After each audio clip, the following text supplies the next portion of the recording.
Welcome to the 12th live session of Fundamentals of Additive Manufacturing Technology. So, today we'll be discussing on binder-based powder additive manufacturing. In the last live discussion, electron electron beam based powder bed additive manufacturing were discussed. So rest like the binder based powder bed additive manufacturing, powdering material, and some insights on Z Corp's 3D printer, time delivery drug. These some of the questions based on this will be discussed today. Okay, so let's start with the questions. And since today is the last class, so if someone has any doubts regarding the exam pattern or something, we can also discuss on that. Okay, so let's begin with the questions. So, which of the following statements are correct for binder-based powder bed additive manufacturing? wide choices of powder and binder are possible. Binder based powder bed additive manufacturing can exercise control over local material composition. Binder based powder bed has unique flexibility, and all of the above. Yes, yes, all is the correct answer. So in binder based powder bed additive manufacturing, as we know, there is a wide choice of powder and binder are possible. So what exactly this means is, here the binder can be mixed with other materials,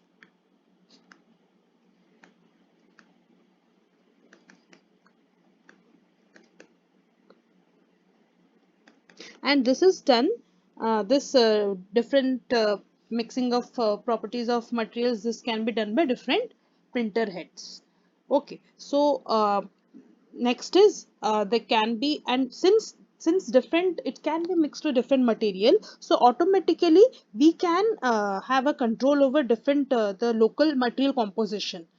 We can vary the amount of material composition, and thus with this is also, thus we have various flexibility in our like we can create various different parts of geometry, like some may be dual material, some may be single material, some we can change different various printing parameters. In some parts of the material we can vary the parameters.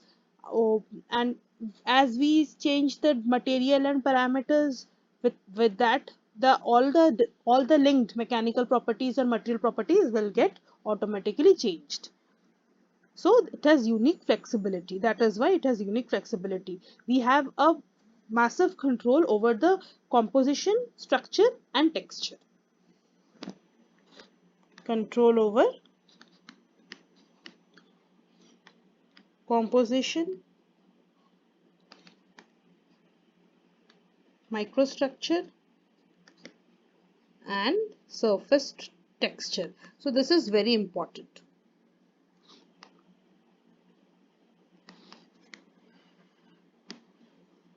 Unique flexibility.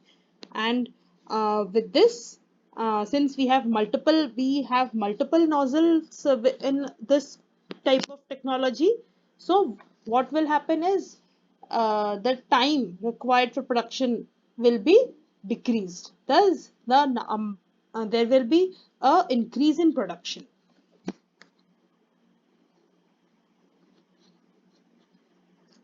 This flexibility is very important, unique flexibility. Because of this, we have control over composition, microstructure, and surface texture. So, okay. So, moving on to the next question. Which of the following materials can be used as aqueous inks for binding component in powder for binder-based powder bed additive manufacturing? Aqueous material. So, there are two types of, yes. No, answer yes. A is one of the answer. This, since it is a multiple questions, also starch is.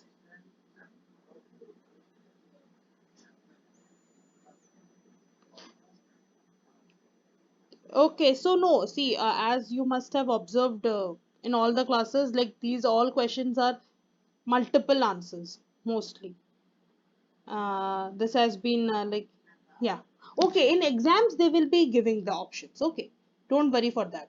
If there is like multiple, they will be writing it in the options, it will be clearly mentioned. Since this is just a tutorial, so I just neglected that part. But this from next question onwards I'll mention it. This is a multiple option answer. Okay, but in exam they will be, suppose like this, these are the options. The next options will be like A, C, A, D. This type of options will be there. Okay, A, B, C, or A, C, D. So for this question you can click on AC. Okay, AC, like ionomer cements and starch, both are the correct options. So we know materials, we are clearly aware of this materials for this BPBAM. I am writing an abbreviation. One is in ink, one is in powder, and since this question is based on the binding component in powder, this has solvent ink and aqueous ink. Now aqueous ink, this has starch, cellulose, plaster, ionomer cement, and this polyactide and polyamide, polycaprolactone. These are solvent inks. So these are basically just data based question which you have to remember.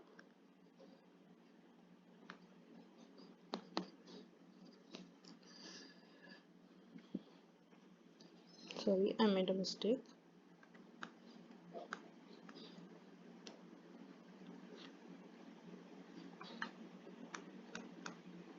To solvent inks. Okay, so the correct options are A and C.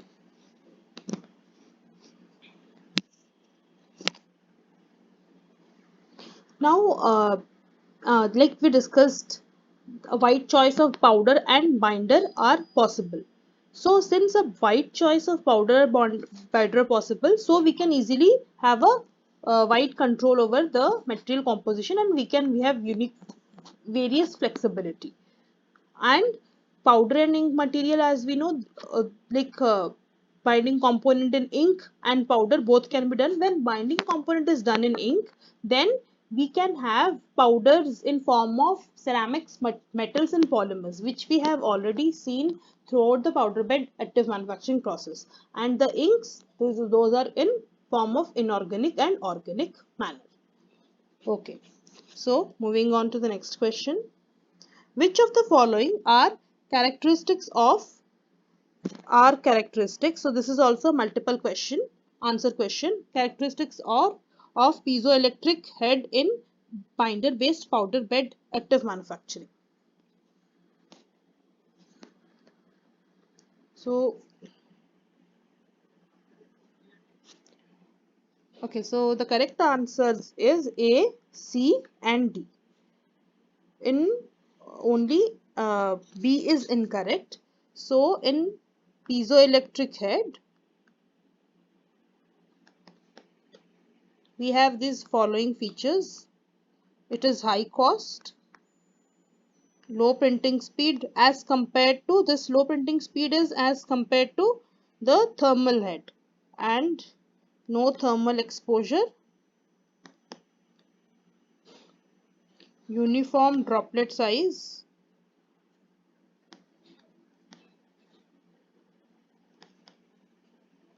and high droplet directionality. So what happens here is, in piezoelectric, suppose this is the, just roughly doing the diagram. So here, as we give the voltage,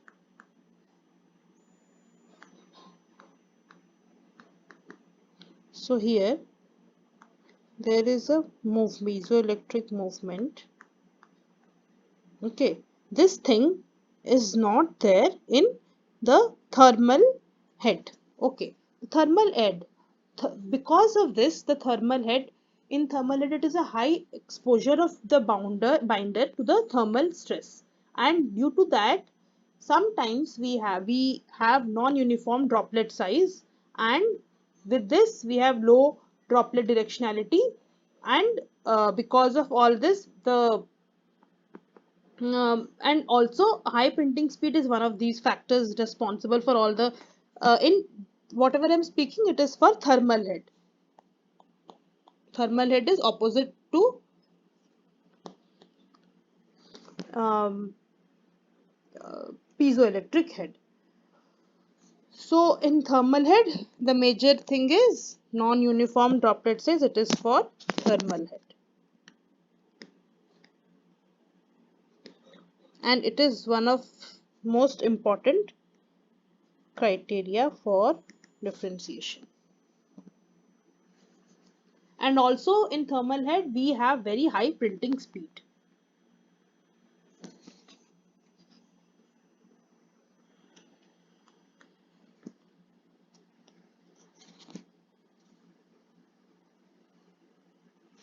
Okay, so moving on to the next question. In binder-based powder bed additive manufacturing, which statement is correct with respect to support structures?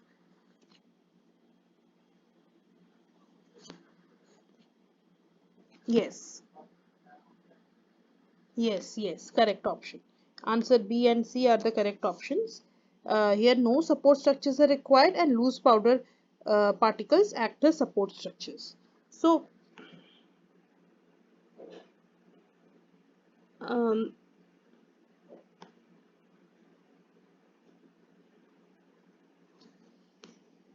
so what happens is here, like explicit support structures, like we have in FDM or some other processes, where support structures are like tree-like, branch-like, are given, are provided for printing. These explicit support structures are not required.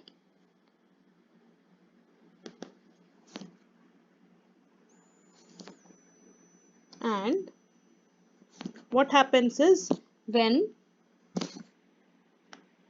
a binder is sprayed over over a particular region on a layer, so the particles in those region,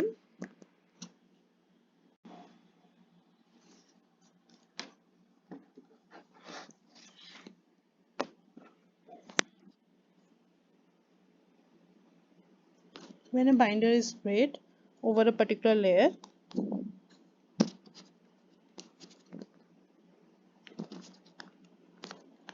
the particles in the region stick together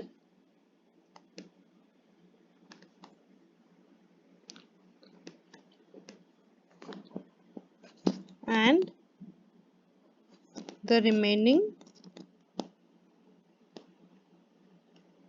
powder acts as support. So no, so explicit support structures are not required due to this region. Due to this reason.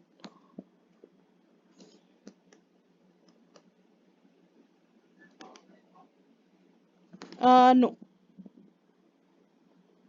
Which the remaining powder, okay. It since it acts as support, it is not used again. So, and here also a wide variety of powders can be used.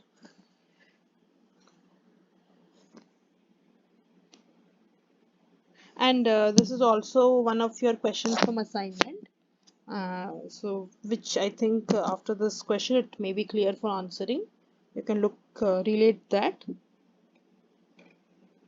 Okay, so moving on to the next question. In continuous nozzles for dispensing ink in powder-based bed additive manufacturing process, why is the deflection of the ink stream done? Okay, so we'll understand this.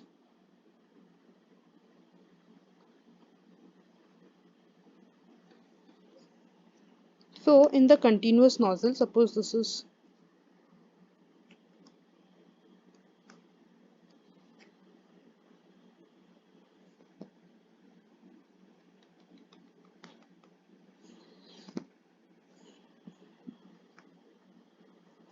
correct option is all of the above. Like what happens is when the ejection during the ejection path, there is a deflection occurring. Okay, so this is the deflection path, and this is the ejection path.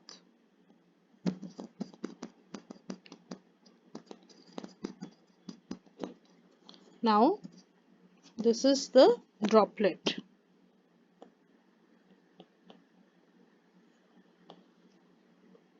and this finally comes on the substrate.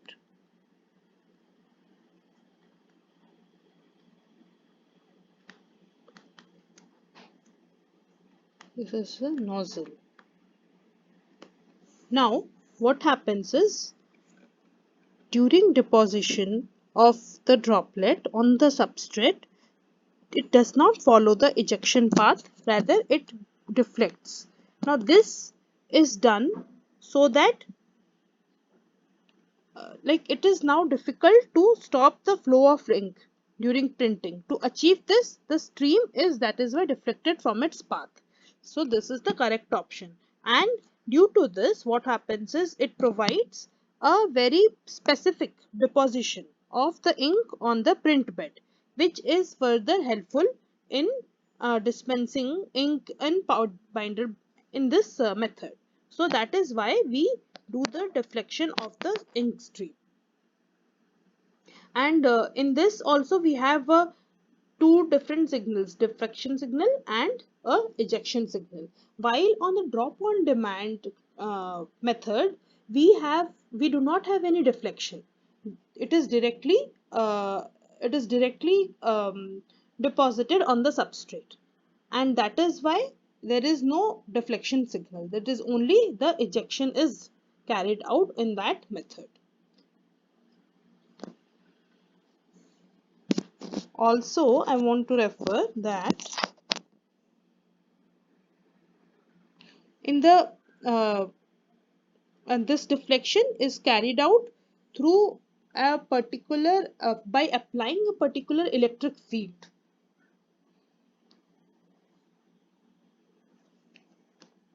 This deflection is carried out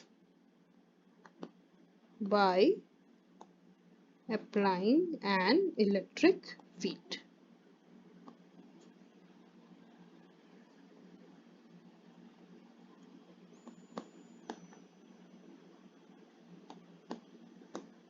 This is about the continuous nozzles for dispensing ink in powder bed additive manufacturing process.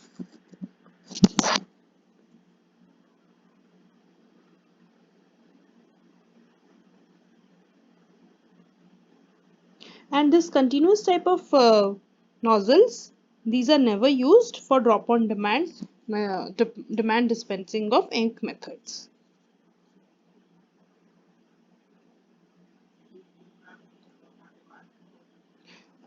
No, in for this continuous nozzles are not used in drop on demand methods. Okay, these are used in uh, is not used in drop on demand method.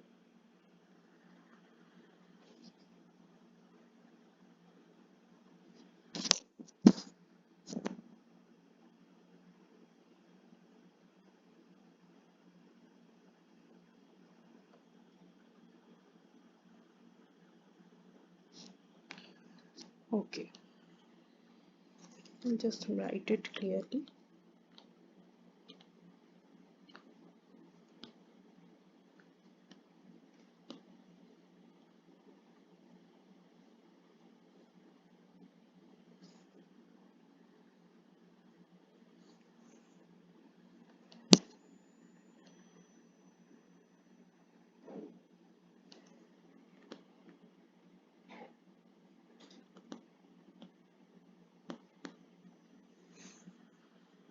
Okay.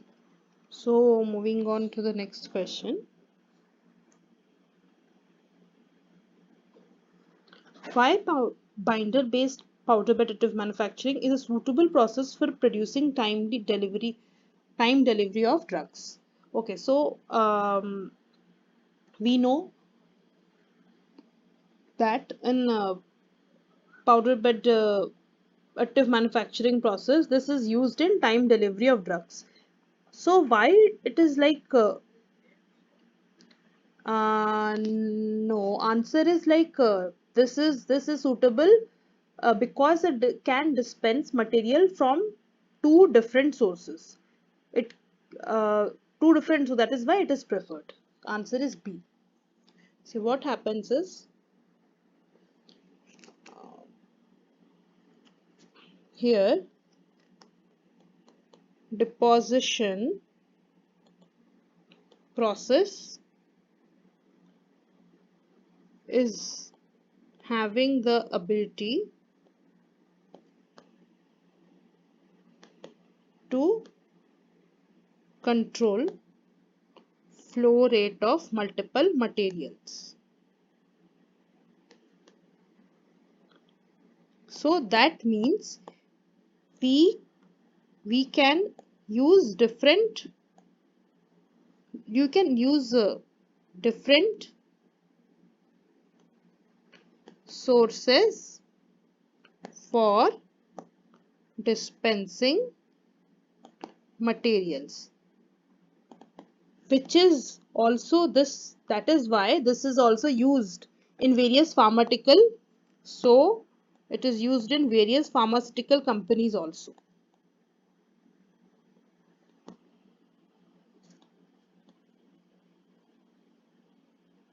I'll just explain it more deeply. Yes,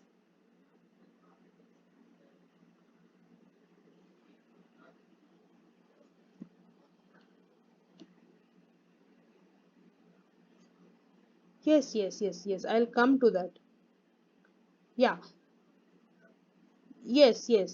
See, this question is you should understand like the one you are asking. This we will understand in the last question, which is there that sustainable release, multi-drug release. The thing which you're talking about is this multi-drug release in a single capsule. Okay, so that I will come to that, but this is not about that. This is this why it is a suitable process. Like why do we consider binder based powder bed additive manufacturing only for timely delivery of drugs? Why not some different methods like electron beam based or laser beam based, those methods? Question is related to that, and why we prefer this method, particular method, and not laser or electron or some other methods. This is because here we can dispense materials from two different sources. Like what happens is, as you know, here we have a very nice flexibility, which we already discussed. Because of this flexibility, we can simultaneously give uh, provide the materials from two different sources. Like ejection can be done from two different sources. So that is why we prefer this method. But the thing which you are asking is, it is about that which I already said, sustainable and multi-drug release. That is the functionality of this time delivery drug. Okay. Yes. Hmm.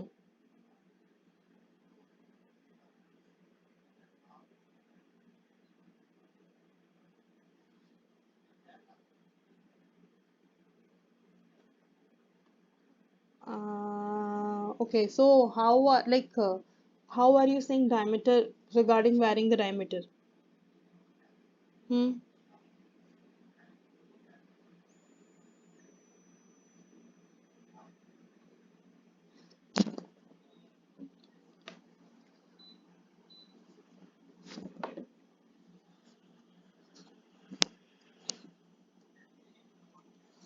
Hmm.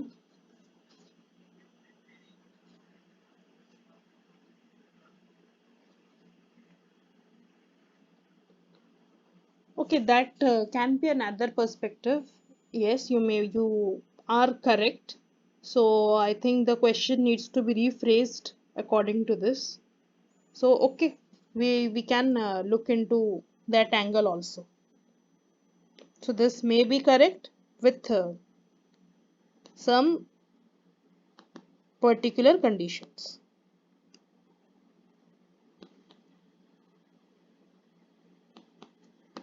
Like as you said, varying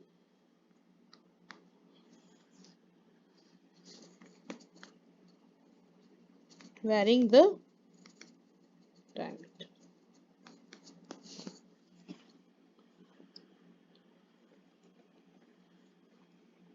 Okay. So okay, so moving ahead. So, as we know, we also went through the Z-Corp 3D printer developed by MIT. So, with regard to that 3D printer, which of the following statements are correct?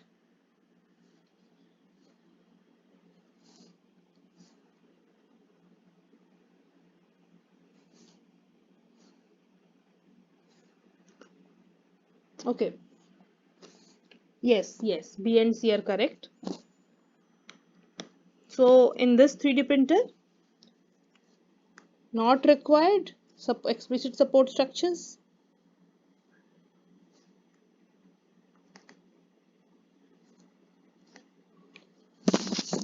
So, okay. So this 3D printer, it is here a binder liquid is sprayed in selected regions instead of laser. So it is, and uh, the raw material can be in form of powder, and the green parts which are this requires sintering. Requires sintering inside the furnace. Since the binder material is powder, so essentially when this happens, usually the green parts require sintering inside another furnace. Now when this binder is sprayed through a thin nozzle over a layer, as we already discussed, the particles in that region stick together and the remaining powder acts as support.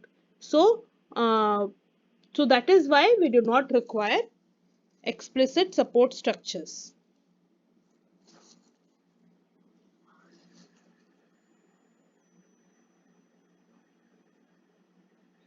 Yes, yes. Yes, that is it. Sintering. We the green parts, like if you are aware, yes, it has not been sintered. Like there is no heat treatment done till now. Okay, like suppose if you, it is just mentioned as green. Like it's not that particularly it is green in color. It's just that it is not completely heat treatment is not done. It is not strengthening is not achieved till now. So that is why we just say it as anonymously as green. That doesn't mean that it is green. Okay, that it is still in the raw stage. So if I will just give you an example of ceramic materials. So usually in all ceramics, anything like if you know a zirconia, alumina, what these are done is these powders, these are done like a slurry is prepared from a slurry. Slurry means that powder is added with some other molten material or some other medium. Okay, so it is first a slurry is prepared, after that that slurry is put in a mold. Okay, when and what is done is that after keeping in that mold, sometimes we keep it in a dry oven. Okay, not now, initially, instantly we do not keep it in a furnace, we keep it in a dry oven. So after doing that, we leave it, that will not be, suppose you drop it from some height or something, it will again break. So what we have to do that when we keep it in a mold in a dry oven for some time, so that part is sometime is referred to as the green part. That is, it has taken the form of the mold, but it has not strengthened. Okay, so for strengthening it, we again follow the process various sintering or various other heat treatment in we keep it in a furnace. Along with that, by taking it slowly from the mold, it is removed from the mold and kept in a furnace at depending on the on the material, the temperature is given. Suppose like for zirconia, the sintering temperature varies from 1200 degrees Celsius to 1600 degrees Celsius, so we keep it according to that. Alumina, again, it's some around 2000 degrees Celsius. For that, with respect to that, various furnaces are present, for which the sintering process will be done. After sintering also there are various post processing, like removing the uh, various post processing means we have to just clean the surface, remove various materials which have deposited over the surface. Those all things are done. So that is the green part, is when we remove the our specimen or material from the crucible or mold, that is known as the green part. So I think it's clear. So here in this type of printer we do not require explicit support structures, and and also we use various multiple jets in this type of printer, which makes it a faster process.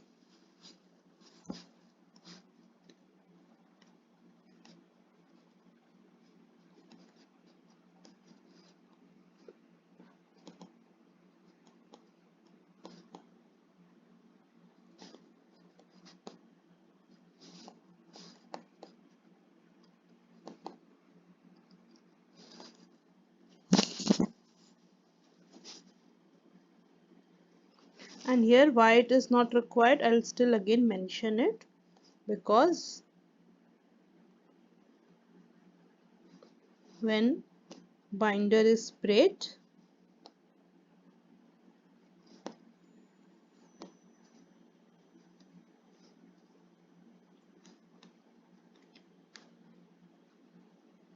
through thin nozzles,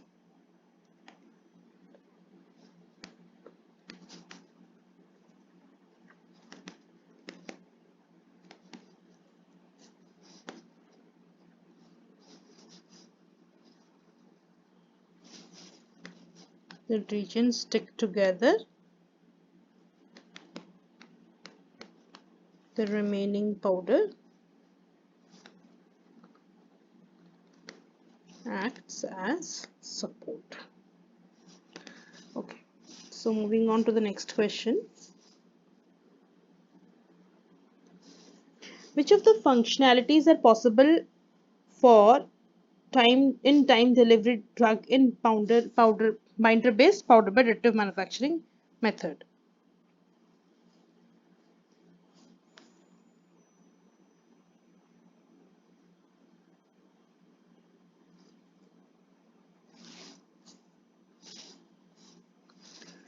So the correct option is sustainable release and multi-drug release. So we'll just discuss briefly on the details. Yes. Mm-hmm.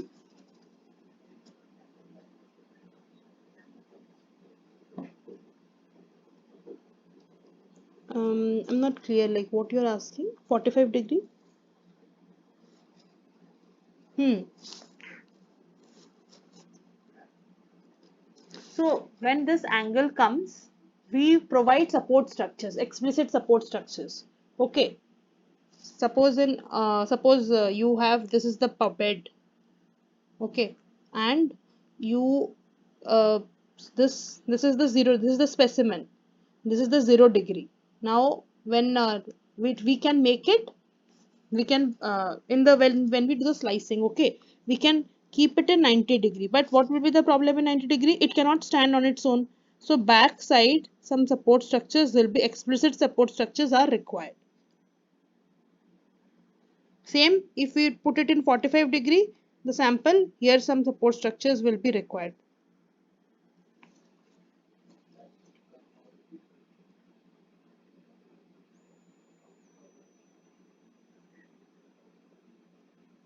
Yes.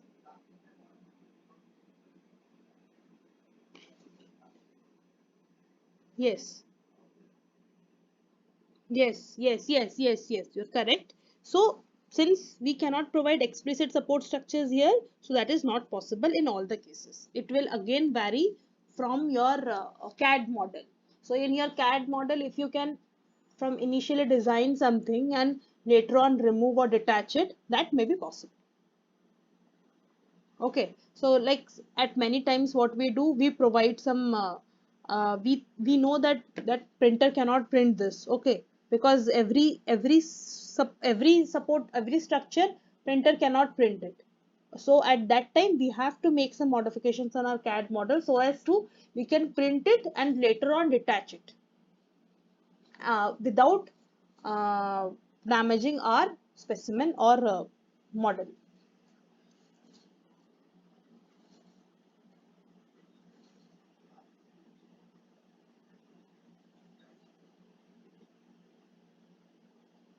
So antenna, if you're planning to print, so like it will again depend on whatever facilities we provide you. It will depend on your what material you use. Okay, so there are various places where we can print it. I'll just write you those places.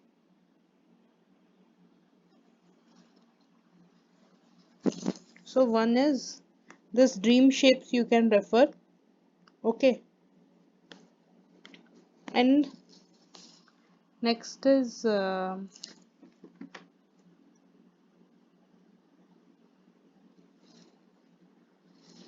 this is in Chennai itself. Okay, you can go and visit their website. So I'm familiar with some printing places in. I don't know whether these people will allow you or not. IIT Palakkad has such very good printing facilities, and with that in Bangalore, I'm just not able to recollect that particular. So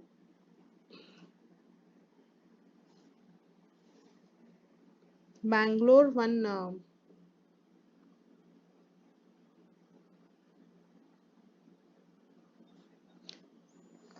Okay, this is the commercial. First one, Dream Shapes is a commercial.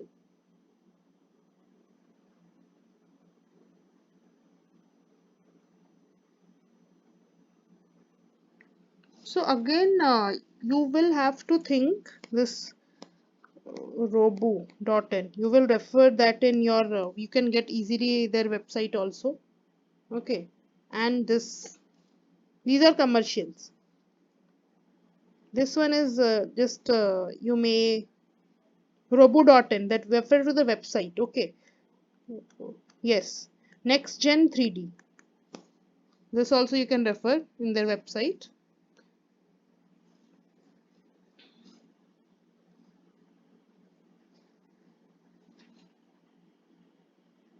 So these are some of the places which I am familiar of. Again, you can explore more, but these whatever I mentioned, these are quite good. Okay.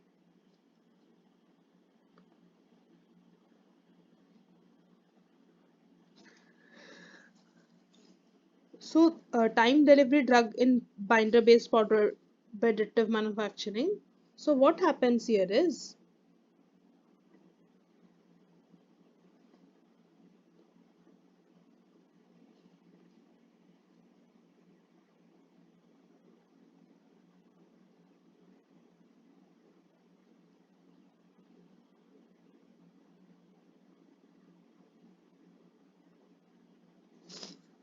okay, sorry, my voice was not audible now. So what happens here is in sustainable release. So as you already you're aware of it, like here the concentration of the drug which is released, it is directly proportional to the area.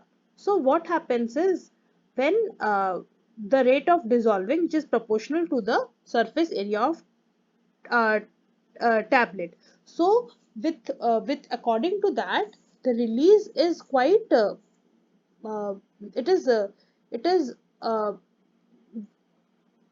It is in relation to the requirement.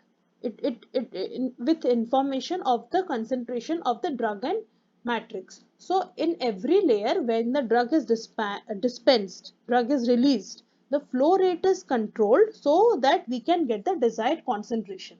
That is what we mean by sustainable release. Now this multi-drug release, what is this? This is that we can reduce the number of drugs which we take, so that patient has to take only one drug. So how we can do is that we can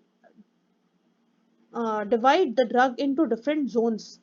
The tablet can be divided into different types of into different, like inside one tablet there will be different drug zones, two or three or whatever it is. So with that, this will reduce the number of tablets which is to be taken by the patient to a limited number, like one. So that is what we mean by multi-drug release. So with this, we come to the end of the questions. So if there's any further doubts, we can discuss. And also, if you have any further doubts, you can also mail or ask in the discussion forum. We'll be answering you over there itself.